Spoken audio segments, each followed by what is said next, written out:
Telugu Desam party అంటేనే ప్రజాస్వామ్య విలువలకి ఎప్పుడు కూడా మద్దతు ఇస్తూ ముందుకెళ్లేటువంటి పార్టీ కనుక ఈ రోజు ఏదైతే ఒంటిమిట్టలో జరుగుతున్నటువంటి జడ్పీటీసీ ఎలక్షన్ కావచ్చు, అలాగే పులివెందులో జరుగుతున్నటువంటి జడ్పీటీసీ ఎలక్షన్ కావచ్చు, చరిత్రని తిరగరాయబోతుంది.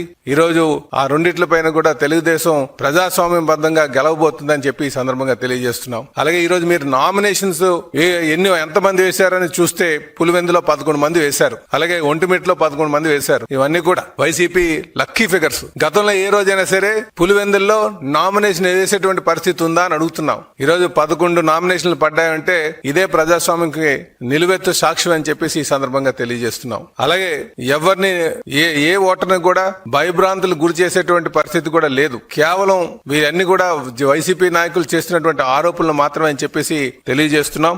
అందుకే మేము మొదటి నుంచి కూడా చెప్తున్నాం, పులివెందుల్లో ఈరోజు స్వేచ్ఛగా ముందుకి ప్రజలు వస్తున్నారు.